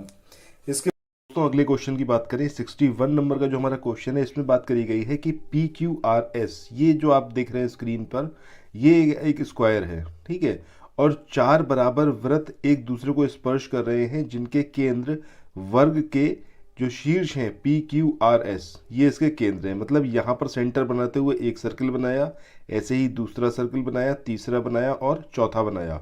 तो यहाँ पर कह रहा है कि वर्ग के भीतर जो छायांकित और अछायांकित यानी कि जो शेडेड पोर्शन है और जो अनशेडेड पोर्शन है वर्ग के अंदर, ठीक है, इसका आपको अनुपात बताना है। तो यहाँ पर देखिए ये कुछ खास मतलब वैसा नहीं है, टफ क्वेश्चन नहीं है, थोड़ा सा ध्यान से अगर देखेंगे तो यहाँ पर आपको करना क्या है, मान लीजिए आपने ये जो स्क्वायर है, ठीक है, ये लेंथ आपने मान ली 2 मीटर या 2 सेंटीमीटर कुछ भी मान लीजिए। तो इसका मतलब हो गया हाफ कितना हो गया, ये हो गया 1, ठीक है। तो इस तरीके से इस वाले सर्किल का आप एरिया निकाल सकते हैं। 1/4 करेंगे तो इस वाले पार्ट का एरिया आपको मिल जाएगा। इस वाले पार्ट का एरिया मिल गया, दैट मीन्स आपको ये मतलब बाकी जो 3 पार्ट हैं ये भी सिमिलर है। तो ये जो एरिया होगा वही ये एरिया होगा, वही ये होगा, वही ये होगा, ठीक है। तो यहाँ से आपको इन सब का एरिया मिल जाएगा। अब जब आपको ये एरिया मिल गया, दैट मीन्स कि आपने अनशेडेड पोर्शन का जो एरिया था वो निकाल लिया, ठीक है, जो कि वर्ग के अंदर है। इसके बाद आपको सिंपली क्या करना है कि वर्ग का ये जो स्क्वायर है इसका आपको निकालना है एरिया। इसका एरिया निकाल लीजिए, अनशेडेड पोर्शन वाले एरिया में से उसे घटा दीजिए, ठीक है। तो इसका मतलब क्या हो जाएगा, शेडेड पोर्शन वाला आपको एरिया मिल जाएगा। उसके बाद आपको सिंपली रेशो निकालना है इसका, ठीक है, अनुपात निकालना है। तो इसका जो आंसर आएगा वो कितना आएगा, 3/11। इसके बाद अगले क्वेश्चन की बात करते हैं। अगला क्वेश्चन यहाँ पर क्या है कि 193 के सबसे निकट कौन सी संख्या है जो 18 से विभाज्य है, ठीक है। इसका मतलब क्या है, अगर आप 18 की टेबल पढ़ना शुरू करें या फिर 18 से देखें कि 18 का मल्टीपल कौन सा नंबर है इन सब में, तब आप इसको सिंपली निकाल सकते हैं, ठीक है। तो इसका आंसर क्या आएगा, वैसे भी अगर देखें आप 18 का 10 टाइम्स कितना होगा, 10 टाइम्स होगा 180। इसके बाद एक और टाइम्स अगर इसमें हम ऐड करें तो कितना हो जाएगा, 198। दैट मीन्स ये जो नंबर है ये यहाँ पर इसका आंसर होगा, ठीक है। यही हमसे पूछा था ना कि कौन सी सबसे निकट संख्या है जो 18 से विभाज्य है। इस तरीके से इसको आप सॉल्व कर लीजिए, आंसर आपको मिल जाएगा। इसके बाद नेक्स्ट क्वेश्चन की बात करें, यहाँ पर है कि वह छोटी से छोटी संख्या जिसे 17,760 से गुणा करने पर हमें एक पूर्ण वर्ग संख्या प्राप्त हो जाती है। ये बहुत इजी क्वेश्चन है, 11,760 इस तरीके से लेंगे और ये आई थिंक आपको पता भी होगा 2 3 करके। मतलब आपको देखना है कि कौन कौन से स्क्वायर हैं जो मतलब कौन कौन से नंबर हैं जिनका स्क्वायर नहीं बन रहा है, ठीक है। मतलब जैसे कि हम 2 से डिवाइड करें तो 5 टाइम्स जाएगा, ठीक है, 8 टाइम्स जाएगा, फिर 8 टाइम्स जाएगा, फिर 0 टाइम्स जाएगा। अब फिर 2 से आपने इसको करा, ठीक है, तो 2 टाइम्स जाएगा, 9 टाइम्स जाएगा, 4 टाइम्स जाएगा, 0 जाएगा। इसी तरीके से अब यहाँ पर ये पेयरिंग होती चली जाएगी, ठीक है। जिसकी पेयरिंग नहीं होगी वहाँ पर एक नंबर अपनी तरफ से आप एज्यूम करिएगा, ठीक है। सपोज अगर 3 की बात कर लें या फिर हम 7 की बात कर लें, ऐसे 2 नंबर इसके अंदर मिलते हैं, तो ये 3 और 7 अपनी तरफ से एक्स्ट्रा एज्यूम करिएगा। इनका जो मल्टीप्लिकेशन होगा वही हमें इस वाले नंबर से मल्टीप्लाई करने पर मतलब मल्टीप्लाई करना होगा। ये करके देखिएगा, ये जस्ट मैंने आपको इमेजिनरी बताया है, जब आप इसको सॉल्व करेंगे तो आपको पता चलेगा। और जो सही आंसर आएगा वो कितना आएगा, इसका सही आंसर आएगा इसमें से कोई नहीं, यानी कि ये जो नंबर आपको यहाँ पर गिवन है 2 3 5, इनके अलावा कुछ और नंबर आएगा, ठीक है, जिसको आपको यहाँ पर देखना होगा। इसके बाद आगे चलते हैं नेक्स्ट क्वेश्चन पे। अगला क्वेश्चन यहाँ पर आपको ये द्विघात समीकरण दे रखी है, यहाँ से आपको x की वैल्यू निकालनी है, ठीक है। अब इसमें इसको 2 तरीके हैं, ठीक है। या तो आप सीधे जो श्रीधराचार्य वाला रूल है क्वाड्रेटिक इक्वेशन का, आप उसको अप्लाई करके इसका रूट निकाल सकते हैं, या फिर जैसे यहाँ पर 15 और 36 इसको दिया हुआ है ना, तो इसको मल्टीप्लाई करिए, ठीक है, और बीच वाली टर्म को इस तरीके से डिवाइड करिए कि उसका जो मल्टीप्लिकेशन है वो कितना है, इसके बराबर आए इन दोनों को मल्टीप्लिकेशन के, और एडिशन करने पर वो -7x आए, ठीक है। तो ये वाला क्वेश्चन आप करके देखिएगा। क्वेश्चन टफ नहीं है, बस थोड़ा सा कॉम्प्लिकेटेड इसलिए है कि इसमें कैलकुलेशन करनी पड़ेगी, ठीक है। तो आंसर जो आएगा वो 9/5 -4/3 इसका आंसर आएगा। इसके बाद नेक्स्ट क्वेश्चन की तरफ चलते हैं। अगला क्वेश्चन यहाँ पर k का मान इस प्रकार ज्ञात कीजिए कि समीकरण ये जो दे रखी है इसके मूलों का योग। अच्छा, मूलों का योग यानी कि जो सम ऑफ रूट्स है, ठीक है, सम ऑफ रूट ये आपको किसके बराबर दिया हुआ है, उसके उत्पाद के आधे से, यानी कि जो प्रोडक्ट है यानी कि जो मल्टीप्लिकेशन है रूट्स का, ठीक है, उसके आधे के बराबर है, यानी कि मल्टीप्लिकेशन ऑफ रूट्स। ये आपको एक इक्वेशन दे रखी है। अब यहाँ से आपको सम ऑफ रूट निकालना है, यानी कि जो मूल्स हैं, ठीक है, मूलों का योग बराबर 1/2 मूलों का गुणनफल, ठीक है। इसको आप बराबर करेंगे, उसके बाद आप इसको सॉल्व करेंगे तो आपको k की वैल्यू मिल जाएगी। तो यहाँ पर जो इसका आंसर आएगा वो कितना आएगा, 7। इसके बाद आगे चलते हैं। अगला क्वेश्चन यहाँ पर दे रखा है कि 1 को छोड़कर 1520, ठीक है, या फिर 1520 इसके गुणनखंडों का योग कितना होगा। तो इसको भी सॉल्व करिएगा, ये भी इजी क्वेश्चन है, नॉट टफ, ठीक है। तो आंसर जो आएगा वो कितना आएगा, 3719। इसके बाद आगे मूव करें। अगला क्वेश्चन यहाँ पर है कि वह सबसे बड़ी संभावित संख्या ज्ञात करनी है जिसे 76, 132, 160 को विभाजित करने पर शेषफल जो है वो समान रहता है, ठीक है। मतलब उस बड़ी से बड़ी संख्या को ज्ञात करना है जिसे जो है इतने इतने से विभाजित करने पर जो शेषफल है वो प्राप्त होता है। तो ये आपको यहाँ पर बताना है, ठीक है। इसको कोशिश करिएगा, ना आए तो कमेंट सेक्शन में बताइएगा ज़रूर। इसके बाद नेक्स्ट क्वेश्चन की बात करें। यहाँ पर है कि यदि एक आयत और एक वर्ग का परिमाप 80 सेंटीमीटर के बराबर है और उसके क्षेत्रफल का जो अंतर है वो कितना है, 100 स्क्वायर सेंटीमीटर के, तो आपको बताना है कि आयत की भुजा क्या होगी। अब यहाँ पर एक दिया हुआ है, आपको आयत की बात कर रहा है, ठीक है, और एक वर्ग की बात कर रहा है। और यहाँ पर क्या कह रहा है कि आयत और वर्ग का परिमाप 80 सेंटीमीटर है, यानी कि जो पेरीमीटर है वो कितना है, 80 है, और यहाँ भी पेरीमीटर कितना है, 80 है, ठीक है। अब इसके बाद कह रहा है कि उनके क्षेत्रफल का जो अंतर है, मतलब इसको A1 मान लें, इसको A2 मान लें, तो A1 माइनस A2 या फिर डिफरेंस ये किसके बराबर है, आपका 80 के बराबर है, ठीक है।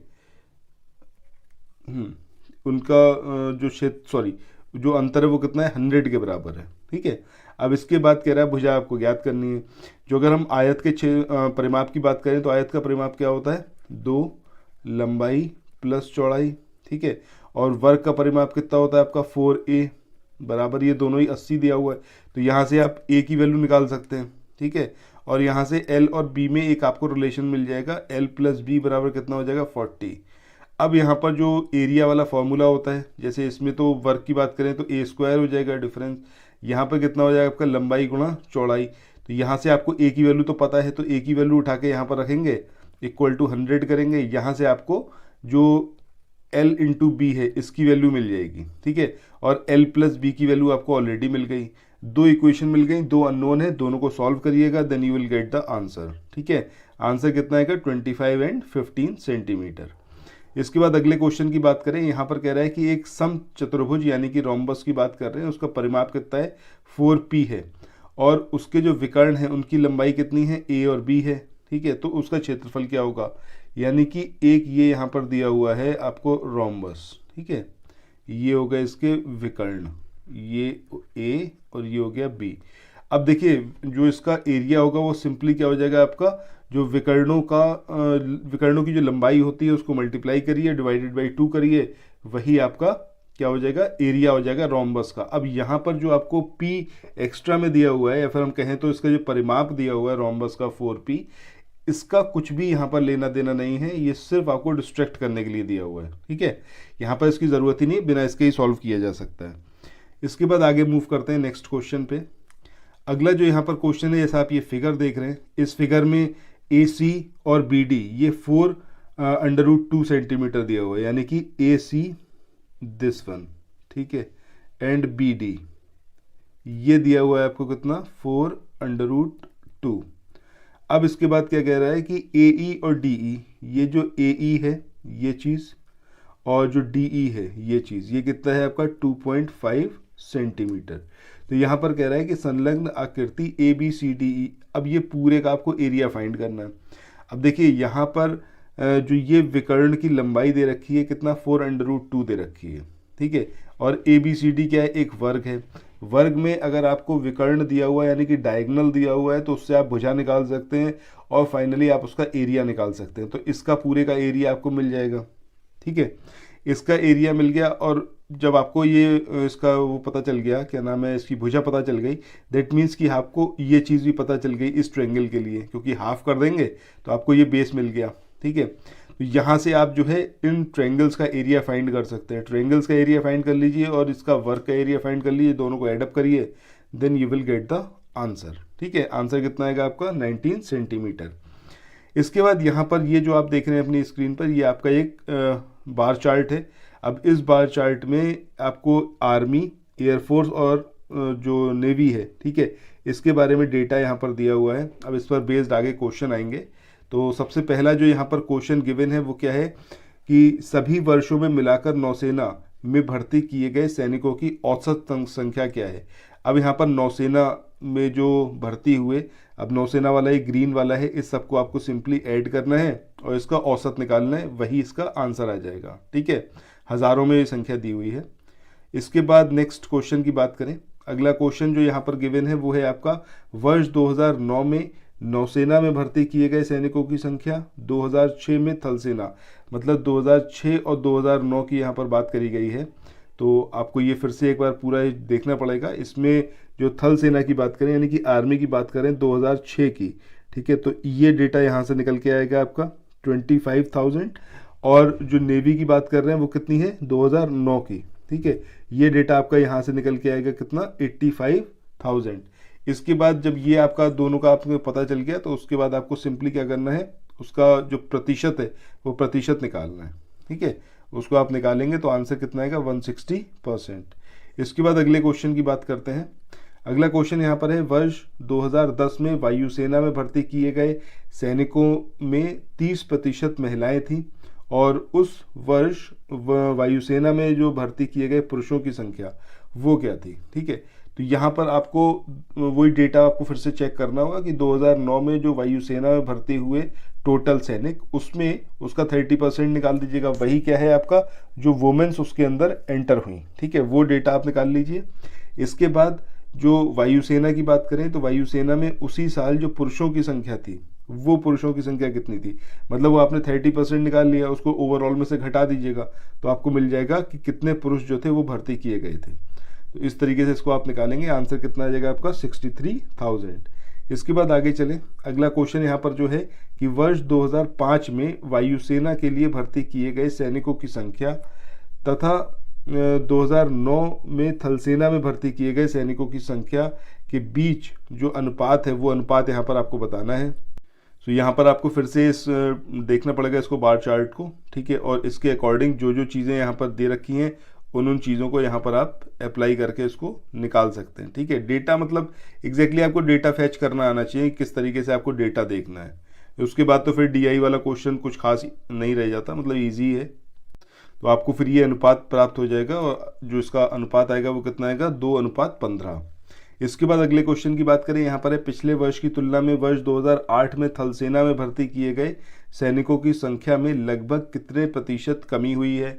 तो इसको भी आप यहाँ से सीधे सीधे फाइंड आउट कर सकते हैं और आंसर जो आएगा आपका कितना आएगा, 33%। सो मैथ वाला सेक्शन दोस्तों यहाँ पर एंड हो रहा है। इसके बाद हम स्टार्ट करते हैं ग्रामीण परिवेश। अब उससे पहले यहाँ पर एक इम्पॉर्टेंट अनाउंसमेंट आप लोगों के लिए फिर से मैं रिपीट कर रहा हूँ कि ये जो आपको नंबर दिखाई पड़ रहे हैं अपनी स्क्रीन पर, ये व्हाट्सएप नंबर है। यहाँ से आप पीसीएस और जो लेखपाल का कोर्स है उसको परचेस कर सकते हैं। ज्ञान सर का ये व्हाट्सएप नंबर दिया हुआ है, इसके थ्रू भी आप जानकारी प्राप्त कर सकते हैं। अभी तक आपने जो अगर सारे क्वेश्चंस कवर अप किए हैं तो आपको लेवल समझ में आया होगा टेस्ट का, और जो प्रीवियस टेस्ट ऑलरेडी अपलोड हो चुके हैं उनको भी ज़रूर लगा कर देखिएगा। और अगर आपका स्कोर ज़्यादा नहीं आ रहा है, यानी कि तकरीबन आप समझ के चलिए कि 60% अगर आप स्कोर नहीं कर पा रहे हैं, और अपने आप को सही से एवेल्युएट करिएगा। ये नहीं कि आंसर देखने के बाद आप अपने आप को एवेल्युएट कर रहे हैं, ये प्रोसेस नहीं है। पहले आप क्वेश्चन लगा कर देखिए, अगर आपसे क्वेश्चन नहीं लग रहा है तो उसको आप ये मानिए कि आप नहीं लगा पा रहे हैं, ठीक है, तभी आप अपने आप को सही से जज कर पाएंगे। और अगर ऐसा है कि 60% से बिलो है तो मैं आपको 100% सजेस्ट करूंगा कि आप लोग लेखपाल का ज़रूर परचेस करिए कोर्स। बहुत ज़्यादा आपको इसमें बेनिफिट होगा। इन केस आप नहीं इतना मॉनेटरी इन्वेस्ट कर सकते हैं तो एटलीस्ट जो हमारे ये फ्री इनिशिएटिव हैं, ये टेलीग्राम ग्रुप के लिंक्स यहाँ पर दिए हुए हैं। ये लेखपाल के लिए कोई सीरीज़ चलती है, हमारा जो ग्रुप है टेलीग्राम पर, और ये यूपी पीसीएस का, इसको ज़रूर ज्वाइन करिए। ये ज्ञान सर ने स्पेशली आप लोगों के लिए इसको बनवाया है। और देखिए हर एक चीज़ में इन्वेस्टमेंट होता है। ये जो ग्रुप चला रहे हैं तो इसमें भी इन्वेस्टमेंट है, ह्यूमन रिसोर्स लगता है, और आप समझिए चीज़ों को, अपने आप नहीं हो रहा ये, दिस इज़ नॉट रोबोटिक, ठीक है। तो उसकी रिस्पेक्ट ज़रूर करिए। ये तो फ्री इनिशिएटिव है, इसको तो एटलीस्ट आपको ज़रूर ज्वाइन करना चाहिए। अगर आप सीरियस कैंडिडेट हैं और आपको लगता है कि हाँ आपको आगे जाके सरकारी नौकरी करनी है तो ये तो आप 110% इसको ज्वाइन करिए, क्योंकि ये फ्री इनिशिएटिव है, इसके अंदर कुछ भी इन्वेस्टमेंट नहीं है। और सिर्फ ज्वाइन मत करिएगा, इसमें पार्टिसिपेट करना बहुत ज़रूरी है, ठीक है। जब भी कोई क्विज आती है उसमें पार्टिसिपेट करिए और अपने आप को एवेल्युएट करिए कि आप कहाँ पर स्टैंड कर रहे हैं। आइए फिर अब जो है मूव करते हैं अपने नेक्स्ट सेक्शन पे। अगला जो यहाँ पर सेक्शन है वो है आपका ग्राम समाज वाला। तो यहाँ पर पहला क्वेश्चन है कि 73वें संविधान संशोधन अधिनियम होना चाहिए था यहाँ पर, ठीक है, में अनुसूचित जाति है और अनुसूचित जनजाति के लिए कितनी सीटें आरक्षित हैं, ये आपको यहाँ पर बताना है कि कितनी सीटें आरक्षित हैं। सो इसका जो सही आंसर होगा वो क्या होगा, उनकी जनसंख्या के अनुपात में आरक्षण दिया गया है। जो 73वां संविधान संशोधन अधिनियम था उसमें अनुसूचित जाति और अनुसूचित जनजाति के लिए जो सीटों का आरक्षण दिया गया है वो उनकी जनसंख्या के अनुपात में दिया गया है, ठीक है, याद रखिएगा, वेरी इंपॉर्टेंट। इसके बाद नेक्स्ट क्वेश्चन की बात करें, यहाँ पर है कि एक वर्ष में ग्राम सभा की कम से कम कितनी बैठक होनी चाहिए, या फिर होती है 1, 2, 3 या फिर निश्चित नहीं है। तो सही आंसर क्या आएगा इसका, 2। इसके बाद अगले क्वेश्चन की बात करते हैं। यहाँ पर है कि एक क्षेत्र पंचायत की रचना के संबंध में दिए गए कथनों पर विचार करें। पहला, इसमें लोकसभा और राज्य विधानसभा के सदस्य जो उन निर्वाचन क्षेत्रों का प्रतिनिधित्व करते हैं शामिल होते हैं। दूसरा, राज्यसभा के सदस्य और राज्य की विधान परिषद के सदस्य जो खंड रजिस्ट्रीकृत हों शामिल होते हैं, यानी कि जो उस ब्लॉक में रजिस्टर्ड हों वो भी इसमें शामिल होते हैं।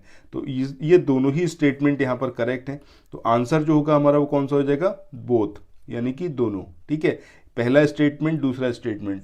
अच्छा, हर एक क्वेश्चन में जो भी मैं आपको बता रहा हूँ ये इतना इंपॉर्टेंट है, हो सकता है आपने दूसरे किसी भी टेस्ट में इन सब क्वेश्चंस को ना देखा हो, तो हर एक स्टेटमेंट को चाहे तो लिख लीजिए, या फिर जब आप पेड कोर्स परचेस करेंगे तो उसमें आपको ये सब कुछ मिल जाएगा। इसको रिपीटेड मोड में सेवरल टाइम्स ज़रूर रिवाइज करिएगा, क्योंकि इसी से आपको क्वेश्चन बन के आएंगे। और कितना भी टफ पेपर आ जाए, आपका कितना भी टफ पेपर आ जाए, ये जो टेस्ट सीरीज है इससे बाहर नहीं जाएगा। ये चीज़ आप देख लीजिएगा, जब आप एग्जाम देंगे आपको समझ में आएगा। इसके बाद अगले क्वेश्चन की बात करें, यहाँ पर जो कथन दिए हैं इस पर आपको विचार करना है। पहला है क्षेत्र पंचायत का जो प्रमुख है वो ब्लॉक प्रमुख होता है। दूसरा है क्षेत्र पंचायत के सदस्य मिलकर अपना एक प्रधान चुनते हैं। तो यहाँ पर इसका जो सही मतलब सत्य कथन होगा वो क्या होगा, केवल पहला वाला। क्यों? क्योंकि प्रत्येक 5 वर्ष में ग्राम प्रधान और क्षेत्र पंचायत सदस्य का चुनाव कराया जाता है। इनका निर्वाचन जो होता है वो गांव की जनता के द्वारा किया जाता है, और इसके बाद निर्वाचित हुए क्षेत्र पंचायत सदस्यों में से किसी एक का मतदान के द्वारा ब्लॉक प्रमुख के पद पर चयन किया जाता है। ब्लॉक प्रमुख के चुनाव में केवल क्षेत्र पंचायत सदस्य ही मतदान कर सकते हैं, ठीक है। तो इस तरीके से सेकंड स्टेटमेंट यहाँ पर इनकरेक्ट है।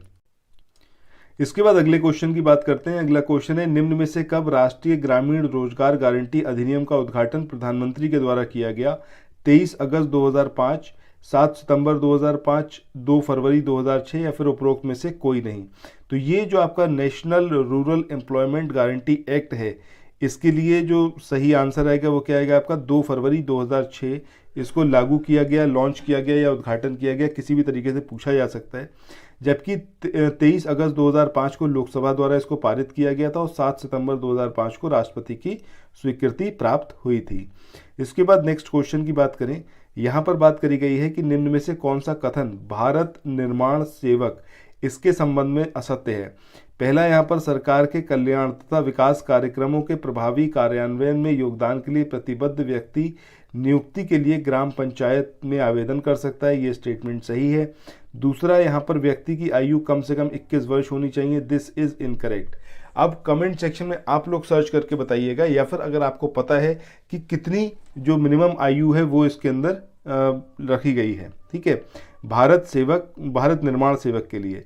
अब सेवकों का कार्यकाल जो होता है वो जीवन पर्यंत होता है, लाइफ टाइम होता है, ये सही है। इसके बाद है प्रशिक्षण SIRD के द्वारा दिया जाता है, दिस इज ऑल्सो करेक्ट। तो यहाँ पर जो आपका आंसर आएगा वो कौन सा आएगा, सेकेंड वन, क्योंकि आपको जो असत्य कथन था वो यहाँ पर आपको चूज करना था। इसके बाद नेक्स्ट क्वेश्चन की तरफ चलते हैं।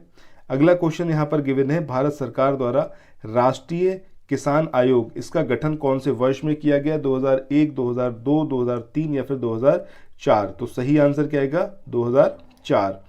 इसके बाद अगले क्वेश्चन की बात करें, निम्न में से कौन सी सहकारी खेती का एक प्रकार है। अब ये सहकारी काश्तकारी खेती है, सहकारी सामूहिक खेती है, सहकारी बेहतर खेती है, या फिर उपरोक्त सभी। तो ऑब्वियस सी बात है कि इसका आंसर क्या आएगा, उपरोक्त सभी। इसके बाद आगे चलें, इससे पहले आप लोगों से एक रिक्वेस्ट है कि देखिए, अगर आपने अभी तक इस चैनल को सब्सक्राइब नहीं करा है और जो ये टेस्ट सीरीज है इसको आप फॉलो नहीं कर रहे हैं, या फिर ऐसा है कि आप डेडिकेटेडली टेस्ट को नहीं परफॉर्म कर रहे हैं, मतलब टेस्ट जस्ट देखा, 5 मिनट देखा और आपने स्किप कर दिया, तो अगर आप ऐसा कर रहे हैं कि 5 मिनट देख के आप स्किप कर रहे हैं, या आपका कोई फ्रेंड है, चाहे इस वाली टेस्ट सीरीज की बात करें या हम किसी और टेस्ट सीरीज की बात करें, तो अगर आपको टेस्ट का लेवल ठीक लग रहा है, मतलब अगर आपको लग रहा है ये आपके लिए बेनिफिशियल है, तो आपको 100% उस टेस्ट को कंप्लीट परफॉर्म करना चाहिए, अदरवाइज आप अपना टाइम वेस्ट कर रहे हो। दूसरी चीज़, अगर आप डरते हो कि यार मेरा स्कोर कितना है, कई बार होता है ना कि जब आप टेस्ट देना स्टार्ट करते हो तो आपको लगता है कि अरे यार नंबर नहीं आ रहे, ये तो इसमें बहुत ज़्यादा मेरे गलत हो रहे हैं, अभी मैं और पढ़ लेता हूँ फिर मैं टेस्ट दूंगा। दोनों ही कंडीशन में आप गलत कर रहे हैं। जब आप एक बार टेस्ट स्टार्ट करें, या तो आप स्टार्ट मत करिए, लेकिन जब आप स्टार्ट कर रहे हैं उसको कंप्लीट परफॉर्म करिए, तब आपको पता चलेगा कि आपका लेवल क्या है। अपना लेवल जानना ये बहुत ज़रूरी है, तभी आप देखिए, जब तक रियलिटी आपको समझ में नहीं आएगी आप उस पर वर्कआउट नहीं कर पाएंगे, और जहाँ तक आपको पहुँचना है, जो आपका मेन टारगेट है गवर्नमेंट जॉब को, उसको तभी आप सिक्योर कर पाएंगे जब आप अपनी कमियों को पहचान पाएंगे। उसी के लिए ज़रूरी है कि आप ज़्यादा से ज़्यादा टेस्ट दीजिए, और जो भी टेस्ट दीजिए उसको पूरी शिद्दत से दीजिए, ऐसे सिर्फ ऐसे नहीं कि आपको जस्ट देने के लिए टेस्ट देना है। ठीक है, और कमेंट सेक्शन में अपना स्कोर ज़रूर बताइएगा। अब चलते हैं अगले क्वेश्चन पे। यहाँ पर दिया हुआ है कि निम्न अंतर्राष्ट्रीय कृषि अनुसंधान संस्थान एवं देश का जो युग्म है वो कौन सा है जो कि यहाँ पर सुमेलित नहीं है। पहला है coarse grain pulse root tuber centre, ये कहाँ पर, इंडोनेशिया में। दूसरा है international centre for potato, Peru. इसके बाद है international centre for agriculture research in dry areas, Italy. फिर है आपका international crop research institute for the semi arid tropics, ये क्या है, इंडिया। तो आपको बताना है यहाँ पर कौन सा है जो कि सुमेलित नहीं है। तो यहाँ पर जो इसका आंसर आएगा वो क्या आएगा आपका, international centre for agriculture research in dry areas, ये इटली में नहीं है, कहाँ पर है, सीरिया में है। ठीक है, ये चीज़ यहाँ पर याद रखनी है। अब अगर इसको आप थोड़ा सा वैसे भी देखें तो यहाँ पर इटली जो है ये आपका ठंडे वाले एरिया में आ जाएगा जब आप मैप में देखेंगे इटली को।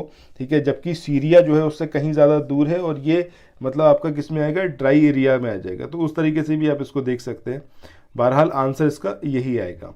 इसके बाद आगे चलें अगले क्वेश्चन पे। यहाँ पर है कि जो ये संपत्ति का अधिकार है भारत में, संपत्ति का अधिकार ये है क्या, विधिक अधिकार है, सामाजिक अधिकार है, पैतृक है, या फिर ये मौलिक अधिकार है। तो देखिए, फंडामेंटल राइट से इसको हटाया जा चुका था, अगर आपको पता हो इसको विधिक अधिकार में शामिल किया गया था।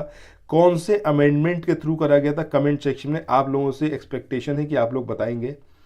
इसके बाद अगले क्वेश्चन की बात करें, निम्न में से किससे छोटे खसकों का जो मापन है वो किया जाता है। ये फीते से किया जाता है, लकड़ी की छड़ से किया जाता है, इस्पात टेप से, या फिर साधारण चेन से। ठीक है, जो छोटे कसक होते हैं उसके बारे में यहाँ पर बात हो रही है।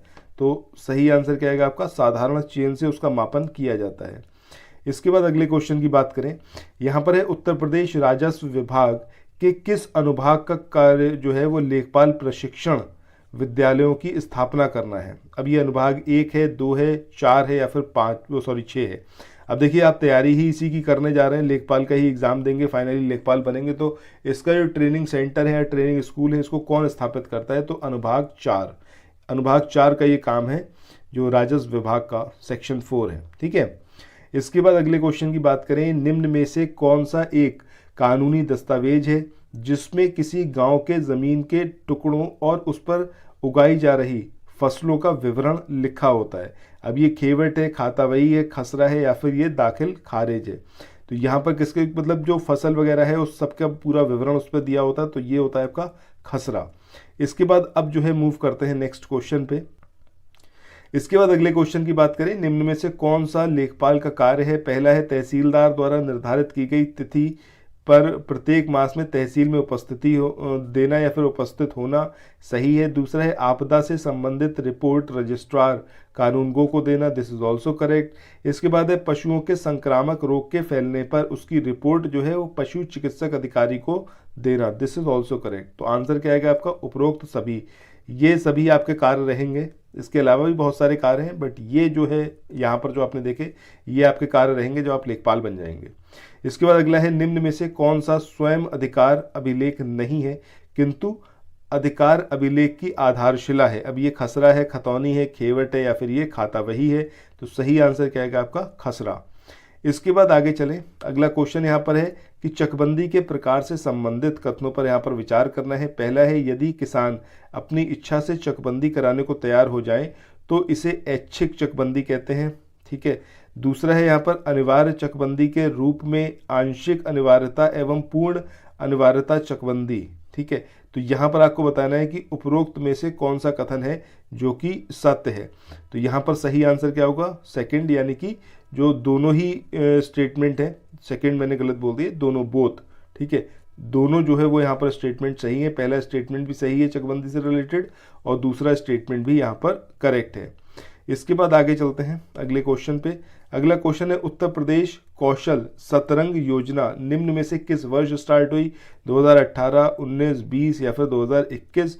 तो सही आंसर क्या आएगा? 2020। अब ये जो कौशल सतरंग योजना है, जैसा आपका नाम है इसका कौशल, तो ऑब्वियस ही बात है ट्रेनिंग से रिलेटेड है। तो इसके द्वारा युवाओं को नौकरी के अवसर प्रदान किए जाने का प्रावधान किया गया है। दूसरी बात, प्रत्येक जिले के सेवा योजन कार्यालय में मेगा जॉब फेयर का आयोजन एवं ट्रेनिंग का काम IIT कानपुर के विशेषज्ञों के द्वारा किया जाना प्रस्तावित है, ठीक है, या फिर प्रावधानित है। इसके बाद नेक्स्ट क्वेश्चन की बात करते हैं। यहाँ पर है, परिवार बच्चों सहित अथवा बच्चों सहित पति पत्नी का लगभग एक स्थायी समिति या संघ है। ये जो कथन है ये किसके द्वारा दिया गया?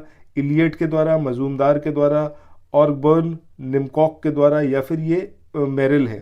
तो यहाँ पर ये जो स्टेटमेंट है किसके द्वारा दिया गया? ऑर्बर्न, निमकॉक के द्वारा।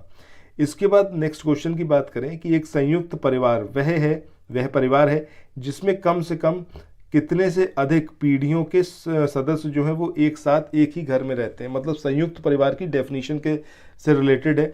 2 या 2 से अधिक पीढ़ी, 3 या 3 से अधिक, 4 या 4 से अधिक, या फिर ऐसा कोई प्रतिबंध है ही नहीं।